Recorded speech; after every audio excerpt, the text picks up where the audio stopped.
New State Minister and 2 Deputy Ministers sworn in. Debate in Parliament over the swelling of the cabinet.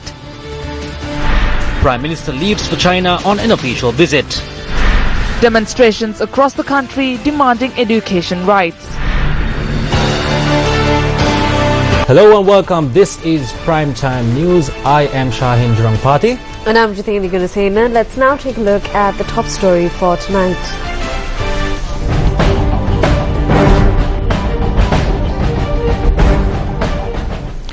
President Maithripala Sirisena appointed 2 deputy ministers and a state minister today. Badula District MP Lakshman Seneviratne was sworn in as the State Minister of Science and Technology. Galle District UPFA parliamentarian Manusha Nanayakkara has been appointed as the Deputy Minister of Foreign Employment, while Kaludara District MP Palitha Thevara Perma was sworn in as the Deputy Minister of Internal Affairs. With these new appointments, the number of deputy ministers rose to 25 and the number of state ministers increased to 20. There are 46 cabinet ministers and the total number of ministers, deputy ministers and state ministers stands at 91. MPs raised questions over the increasing number of ministers in the current government. MP Vimal Veerwansa raised a question of the connection between the 19th Amendment to the Constitution and the new appointments. Under the guise of a national government, ministers are being sworn in on a daily basis. Today 3 persons were sworn in. Please tell me how you are appointing new ministers violating the constitution when there is no national government. And secondly, please tell me the total number of ministers in the government. The people need to know the total number. They need to know the number of cabinet ministers, state ministers, deputy ministers and other ministers. This is not a matter that comes under the purview of the Speaker. I am directing this to your attention. The Leader of the House is here. The cost of living has increased. I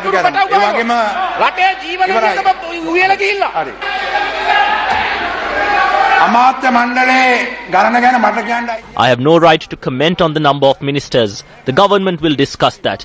Please do not use Parliament to make jokes. I have no right to say the number. I am not the one who makes the appointments. Please be seated.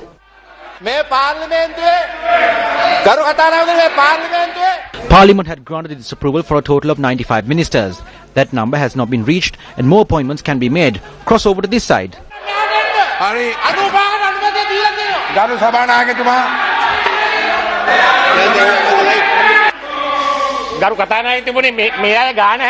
They asked a number from us. What I can say is this. There is room for more. So cross over to this side. Enough room. Please. Demonstrations took place across the country today for education rights. The Unemployed Graduates Union organized a protest march in Colombo today. The protest march aimed to urge the government to provide employment opportunities to the graduates and to prepare a mechanism where employment opportunities are provided annually.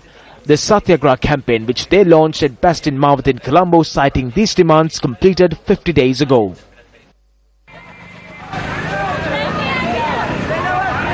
The protest march, which commenced at Bastin Mawat, proceeded towards Lotus Road, and its attempts to proceed to the Presidential Secretariat were foiled by the intervention of the police.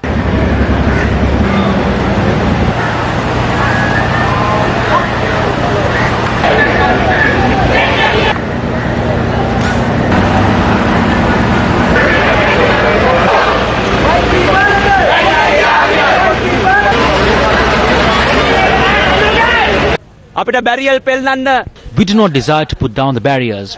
All we want is the jobs that were promised by the rulers on the other side of this barrier. We have no new meal to eat at home for the new year. We have no way of even buying some new clothes for our parents. We are prepared to go to prison. We do not play around. We urge the government to resolve this issue immediately. Following police intervention, the protesters dispersed. Lotus Road in Colombo was closed for traffic for an hour and a half today due to this protest march. A group of persons who had passed the advanced level examination in the North Central Province demonstrated opposite the Provincial Council premises in Anuradhapura today. This was to protest a suspension of the competitive examination in the North Central Province to recruit advanced level passed individuals to the teaching service. The demonstrators say that they also paid a sum of ₹500 to sit for the competitive examination, while 20,000 such persons had applied for it. The Minister of Education is exerting pressure on the Examinations Commissioner and the departments to not hold this examination. If the Public Services Commission had granted approval for this, and when there is time to implement this program to uplift education in the North Central Province and provide employment for the youth in the area, please do not attempt to put a stop to this. On the other hand, do not prepare to take away the right to education of the children in the schools in the province. They are demonstrating against the action of the Central Government Education Minister for stopping this examination. I am also against exerting pressure on the Examinations Commission. If one is attempting to establish their power, there is no difference between the previous and current government. A demonstration took place opposite the Education Ministry in Issurupaya today, citing that the provisions available for the teachers to enroll their children to the school they serve in have been curtailed. A group of demonstrators were also granted the opportunity to meet with the education officials. They agreed to direct this matter to the Minister and the Secretary before the 30th of April. We hope that these matters will be taken up, and if it does not take place, we will enter into more serious initiatives together with all the teachers who have been subject to injustice across the country.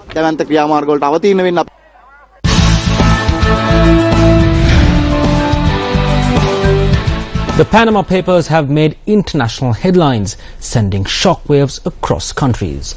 Newsfirst reports. A huge leak of documents has rocked the financial world, revealing how some among the rich and powerful use tax havens to hide their wealth. With data still being leaked, Newsfirst last evening reported on 3 Sri Lankan companies which are on the list, according to an interactive map put out by the Irish Times, quoting International Consortium of Investigative Journalists, or ICIJ. The files leaked from a Panamanian law firm called Mosaic Fonseca contain 40 years of data and include information on more than 210,000 companies in 21 offshore jurisdictions from Panama to Hong Kong. Tonight we delve deeper into this controversy.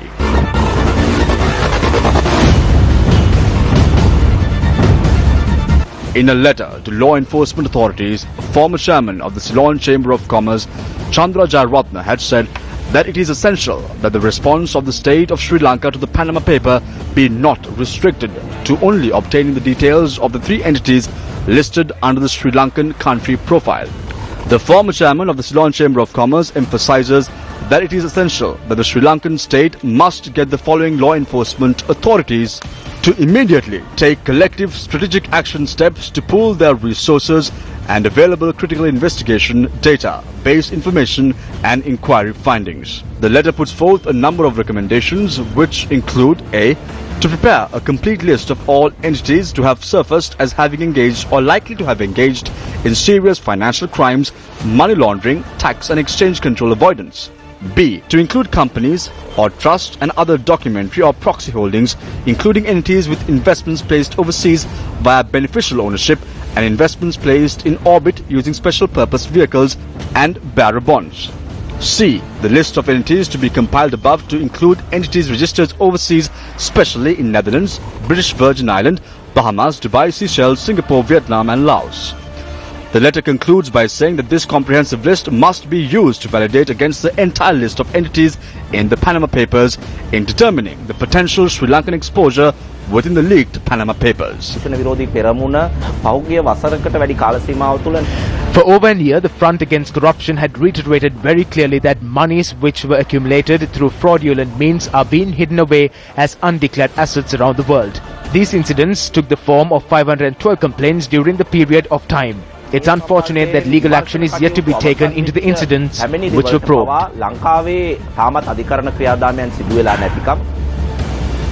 But as from my point of view, I would basically no sooner get confirmation from them, we would basically get this into the bank, looking into the matter. They have been any case looking into the matter because we have been eternally vigilant on such things, and certainly we'll be looking at and to ensure that no also that this is normally ensure that anything and everything is opened up, because this is not what we want. What we want is open system, and we are giving that to Sri Lanka. So such things coming out, but it will certainly expose the past, and many will be very unnerving The Exchange Control Department is tight-lipped on the subject, while our attempts to contact the Governor of the Central Bank of Sri Lanka to get a reaction over the recent expose proved futile. However, the revelations of the Panama Papers has sent shockwaves in governments across the world. Iceland's Prime Minister was among the many leaders on the spotlight.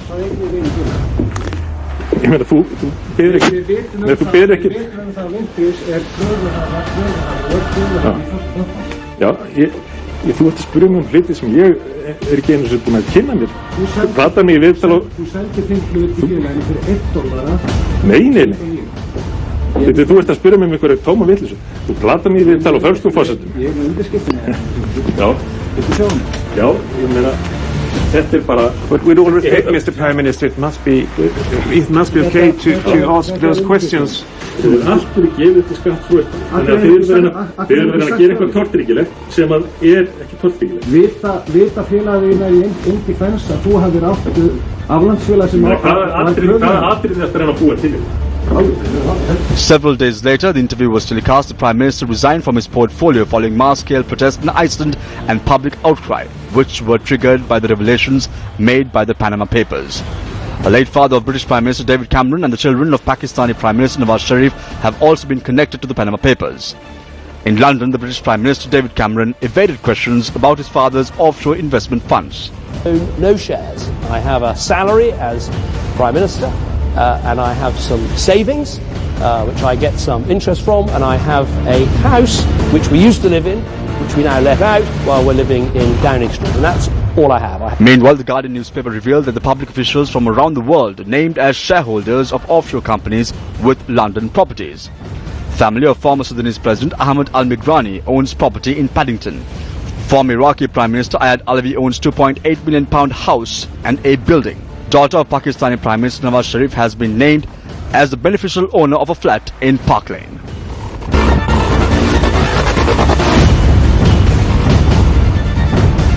Now, views were expressed at a media briefing today on the Panama expose.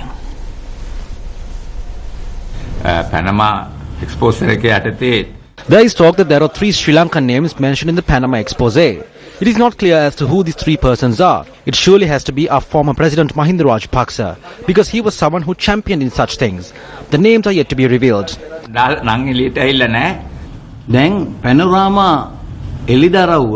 The Panorama expose clearly mentions 3 Sri Lankan companies and 22 individuals. It has been a year and 5 months since the inception of this government, and we all know that this government has still not been able to figure out where the former president, his family and other cabinet ministers who are being questioned by the FCID have placed their money. A huge controversy came to light that these monies had been deposited in Dubai, millions and millions of rupees, but they still haven't ascertained where the actual amount is, what the bank is and under whose name it is. Speaking further, Asad Salih expressed the following views. Now they are scrambling to meet the Prime Minister. We asked the Prime Minister as well, please do not betray this country. Do not sign agreements with Mahinda Rajapaksa, and please do not meet him either. He must very clearly say to the country that Mahinda Rajapaksa wants to meet him, and that he did. And once he does, tell the country what was said to him.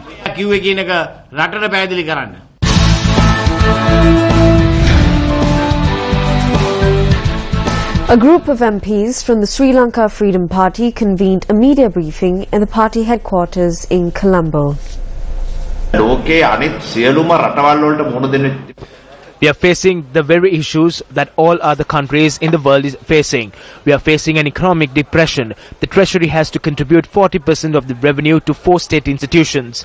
They are the Sri Lanka Transport Board, the Department of Railways, the Ceylon Electricity Board and the Ceylon Petroleum Corporation. A portion of the state's revenue is allocated for these institutions. The other portion is to repay the debt.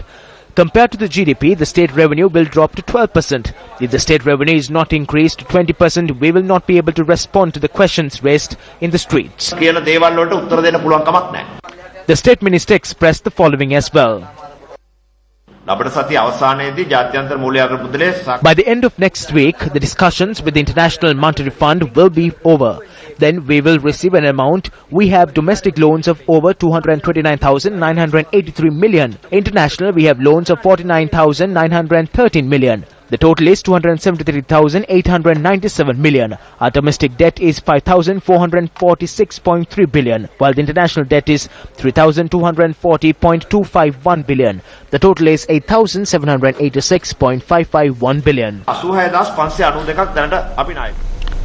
Paddy was purchased in a number of areas today as well.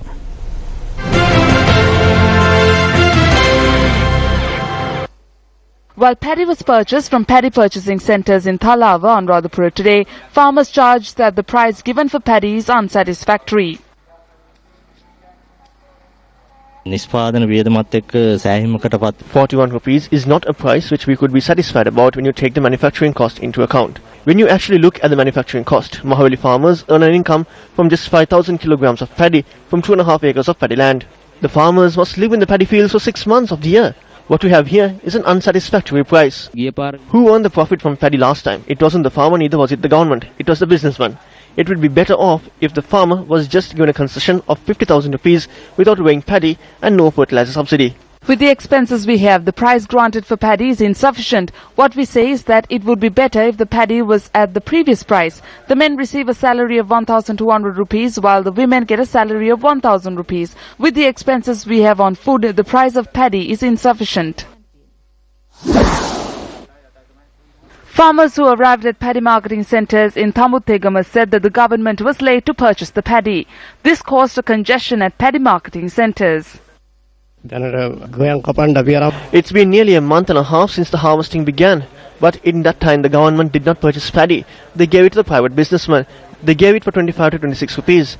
That caused a great loss to us. We have no way of paying our rents. So we asked this government to purchase paddy when the harvesting season commences. Then, like usual, paddy could be purchased for a decent price. It would be better if the government purchased ordinary paddy. Things are happening in a systematic manner. The time has slightly lapsed. We gave all the paddy to traders for around 31 rupees to 50 rupees. They have just started emptying the storage facilities. If they had done this a month ago, we would have sold the paddy for a good price.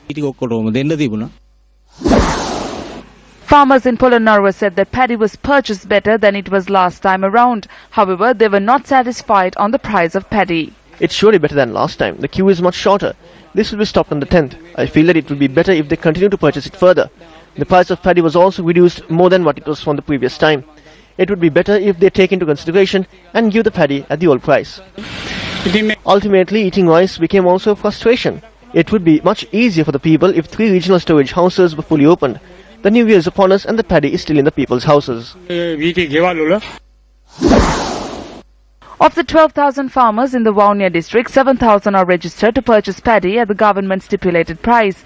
But only 3,000 metric tons of paddy could be purchased by the government from the Vaunia district, while 2,825,130 kilograms of paddy has been purchased from 1,462 farmers. Paddy was purchased from just 1,500 farmers. This has left over 10,000 farmers inconvenienced. Welcome back. Still in local news, Prime Minister Ranil Wickremesinghe left for China on a 3-day official visit this afternoon. The Prime Minister is undertaking this visit upon an invitation extended by the People's Republic of China. During this visit, the Prime Minister will call on the President of China, Xi Jinping, Prime Minister Li Keqiang and many other top-tier officials. The Prime Minister's office announced that several agreements on investments, economy, technology cooperation between the two nations will be reached. The Prime Minister is accompanied by Foreign Minister Mangala Samaravira, Ministers Nimal Siripala de Silva, Dr. Saratha Munugama, Rauf Hakim and Sajid Premadasa, as well as several representatives from the Prime Minister's office. Former President Mahinda Rajapaksa arrived at the Kande Vihare in Alutkama this morning. The former president, who engaged in religious observances upon his arrival at the Kande Viharya, then met with the chief prelate, Venerable Batuan Hene Buddha Rakitathera, and engaged in a cordial discussion. Journalists questioned Mahinda Rajapaksa regarding the shuffling of his security detail. What can I say? They reduce my security on a daily basis. All the army personnel have now been removed. The Sri Lanka Freedom Party and the joint opposition are planning on holding two separate May Day rallies. Which one will you participate in? Come on that day and you will see. Yesterday, the Constitutional Council convened in Parliament for the first time. Will you render your support towards this? Yes, they have formed a Constitutional Council and Parliament operated in that. Welcome back. The proposed Sampur coal power plant had led to more controversy. Allegations have been raised that the Ceylon Electricity Board had acquired lands for the construction of the power plant without informing original landowners of the acquisition. Today, a Newsfirst team visited the area in which the Sampur coal-powered power plant will be constructed. 25% of the total project land are abandoned paddy lands, while the other 75% is fertile lands boasting of forests and bush areas. But this individual who the Newsfirst team came across says a different story. Today, he has been compelled to set up the fence of this proposed coal plant in the land that he was born in. Because of the heavy fighting, this person fled the area in 1996. The area where 40 families used to live was later classified as a high security zone. Upon his return to the area after the conclusion of the war, rather than taking ownership of his land, what he had to experience was that the CEB had taken over the land, depicted on a signboard. Upon inquiring from the villagers of the area, what we came to understand is they left this area during the war times because this area right here was named as a high security zone. But after a few years when they arrived, what they found was a board saying that this property was belonging now to the Ceylon Electricity Board. They lost their homes, and now the same people who lived in this area are working as laborers to construct this security fence. There were no residents in this area when we were allocating lands for the power plant. Most of the lands were government-owned ones. Due to that reason, there was no need of informing anyone. After allocating the lands for the power plant, under the resettlement program, the government resettled around 200 families in surrounding lands. The environmental impact assessment report, which was compiled previously, will be re-amended. There were no public settlements. With the new situation, we will reassess the environmental impacts under the EIA report. The Friday Forum has called for a halt of a prefab steel houses project for the war affected and request for a new consultation and new review of the project. According to the Friday Forum, the housing project had raised a number of issues including transparency and hasty tendering process, manipulation by vested interest in decision-making, significantly greater cost of steel housing over controversial alternatives, and the colossal $1 billion national debt to be incurred. It notes that 65,000 houses construction project is one of the few substantial development projects put forward by the current government for the war-affected northern and eastern provinces. The Friday Forum notes that this project will also be seen as a litmus test for the government's commitment towards reconciliation. The Friday Forum calls on the government to immediately halt this project, consult the communities concerned, and systematically review the options available for suitable housing and a process of construction most beneficial to the affected communities and the public interest. Richard Clayderman, one of the most popular pianists and best-selling record artists in the 80s era, is set to perform at the Nellum Pokana on the 8th of April. Newsfirst caught up with an exclusive with this maestro ahead of this much-anticipated performance. His record sale numbers at approximately 150 million and has achieved 267 gold and 70 platinum albums to his credit. He is popular in Asia and has been noted by the Guinness Book of World Records as the most successful pianist in the world. If there is a piece of advice that you would like to give out to the up-and-coming music persons, what would that be? I've often been asked for advice for young pianists. If I would advise young people, what I would say is to love your instrument. You have to have the passion for that instrument, and you have to work hard and to study that instrument really well. Ahead of his performance, Clayderman said that he was excited to be performing in Sri Lanka amid much welcome. MTV MBC is the media sponsor for this concert. Ayubowan, Sri Lanka. So I am Richard Clayderman and I'm very happy to be with you today, and I hope to see you in my concert in Colombo. Istuti. The Urban Development Authority announced today that it was not funding the construction of the jogging track and the adjacent road in Kaluwela, Vattala. Ranjit Fernando, the director of the Urban Development Authority, said that it has not intervened in this matter. The reconstruction of the jogging track in Kaluwela, Vattala, which commenced yesterday, continued today as well. We have been told to fill the other side as well and complete it to a better level than what it was before. We have been advised to finish the reconstruction in a period of 25 days so that it will be better than before. The estimated cost is 8 million rupees. We haven't been advised regarding the paving stones as yet. We won't be using them. However, what we will be using are the ones that have been newly bought. It was awarded to us by the UDA. We made a statement saying that we had no involvement in this. This was broken at night. Now we have to go and fix this. We have no involvement in this. We work by following the law. A complaint was filed with the Sri Lanka Human Rights Commission regarding this matter yesterday. The complaint cited that those responsible for the reconstruction of the jogging track in Kaluwela, Vattala should bear the cost of the project. What has happened today as a result of these ministers who took the law into their own hands? I think it is the responsibility of the OIC of the Vattala police to arrest those who defrauded and wasted public funds. How could this situation be rectified using funds of the Urban Development Authority? It does not matter if it is John Amaratunga or someone else who is involved. All we are saying is that if the minister has any self-dignity, please donate the 8 million rupees needed from his own funds.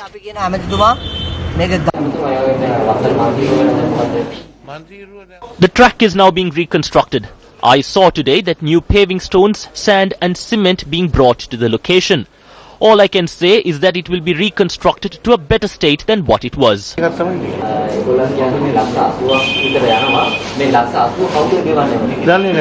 do not know. I also need to look into this matter.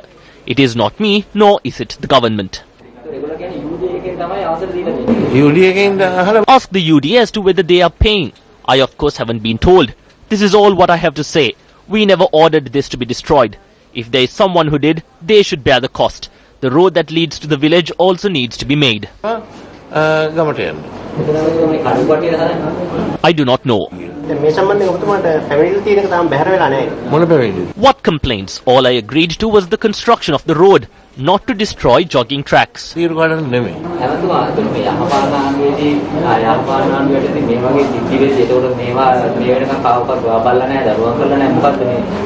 Why should anyone be punished? If it is being rebuilt, there is no need for punishment. I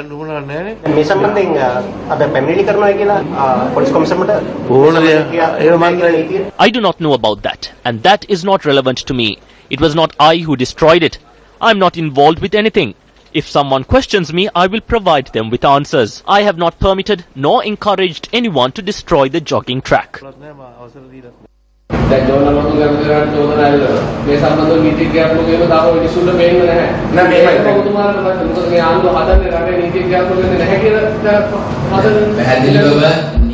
If Minister John Amaratunga is saying that the track will be rebuilt after summoning officials from certain institutions, we say that this should be stopped with immediate effect. We make a gentle reminder that government officials need not interfere with such illegal acts. They need to pay compensation for the destroyed assets. Not only that, it should be rebuilt using their own funds. Reutilizing state funds for this purpose is a national crime. Meter readers attached to the Ceylon Electricity Board have commenced a demonstration opposite the Ministry of Power and Renewable Energy, demanding that the employment status of over 1,000 manpower employees be upgraded to a permanent status. News First Joel Outskoon is on location. Joel, what do you have for us?